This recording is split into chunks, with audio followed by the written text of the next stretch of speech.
길거리에서 마이크 하나로 사람들의 하루를 바꿔주던 유튜버가 있습니다. 노래를 부르며 울고 웃던 장면들, 누군가의 인생곡을 찾아주던 그 순간들로 수백만 명의 구독자를 모았습니다. 그의 이름은 창현. 한때 자극 없는 힐링 콘텐츠의 상징이었던 이 이름이 2025년 12월 17일 전혀 다른 단어와 함께 등장합니다. 바로 고소, 그리고 NC소프트. 많은 사람들이 묻기 시작했습니다. 도대체 무슨 일이 있었던 걸까? 왜 하필 NC였을까? 그리고 왜 사과 영상까지 올라오게 된 걸까? 오늘은 창현의 대표 채널을 중심으로 그가 운영해온 서브 채널들, 그리고 지금 문제가 되고 있는 갬창현 논란의 핵심을 차분하지만 분명하게 정리해보려 합니다. 창현을 이야기할 때 가장 먼저 떠오르는 채널은 단연 창현 거리 노래방입니다. 이 채널은 단순한 노래 콘텐츠가 아니었습니다. 길거리에서 마주친 일반인에게 마이크를 건네고 그 사람의 이야기를 듣고 노래 한 곡으로 감정을 터뜨리게 만드는 구조. 자극적인 편집도 갈등 유도도 없었지만 이 채널은 폭발적으로 성장했고 구독자 200만 명을 돌파하며 한국을 대표하는 스트리트 음악 콘텐츠로 자리 잡았습니다. 중요한 건 이미지였습니다. 창현은 늘 사람 좋은 형, 분쟁과는 거리가 먼 크리에이터로 인식돼 왔다는 점입니다. 그래서일까요? 이번 논란이 더 크게 다가온 이유는 그 이미지와 너무나 다른 방향에서 시작됐기 때문입니다.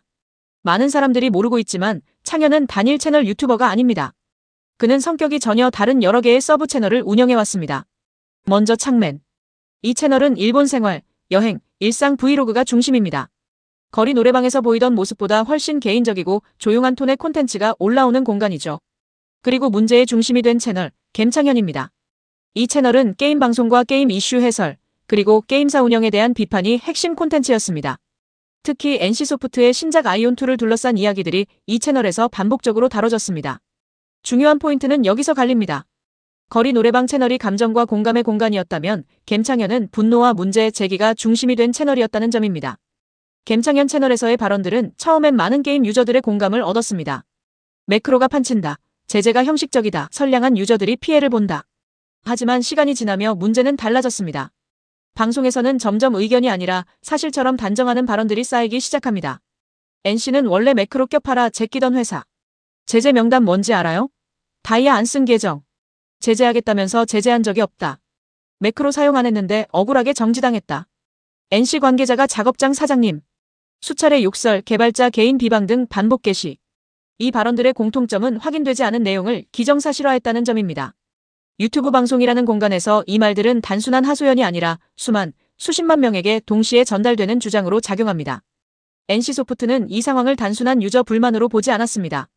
회사 측은 해당 발언들을 허위사실 유포와 명예훼손, 그리고 기업 이미지 훼손으로 판단했습니다. 결과적으로 NC가 선택한 대응은 명확했습니다.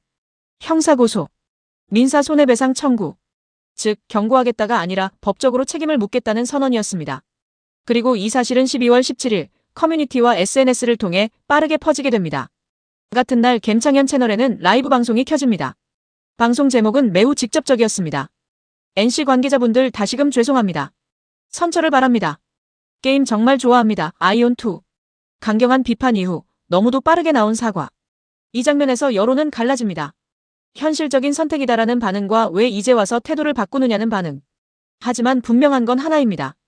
이 사과는 감정의 변화라기보다 법적 리스크를 인식한 이후의 선택으로 보였다는 점입니다. 이번 논란이 단순한 유튜버 고소 사건을 넘어 큰 파장을 낳은 이유는 아이러니에 있습니다. 과거 창현은 허위 신고와 오해의 피해자라는 이미지로 대중의 지지를 받은 적이 있습니다. 자신이 영업하는데 허위사실 신고한다고 선처 없이 민사와 형사소송을 했습니다. 하지만 이번에는 허위 주장으로 문제의 중심에 선 인물이 됐습니다. 같은 허위라는 단어 하지만 완전히 다른 위치. 그래서 이번 사건은 유튜버의 자유 문제가 아니라 영향력을 가진 발언의 책임이라는 질문으로 이어지고 있는 겁니다. 노래로 사람을 위로하던 유튜버. 게임으로 유저의 분노를 대변하던 유튜버. 하지만 그 경계를 넘는 순간 콘텐츠는 더 이상 의견이 아닙니다. 법적 책임이 따르는 주장이 됩니다. 이번 사과가 이 사건의 마침표가 될지 아니면 더 큰 이야기의 시작이 될지는 아직 아무도 알 수 없습니다. 다만 분명한 건 이 논란은 유튜브라는 플랫폼에서 말의 무게가 얼마나 무거운지를 다시 한번 보여주고 있다는 점입니다.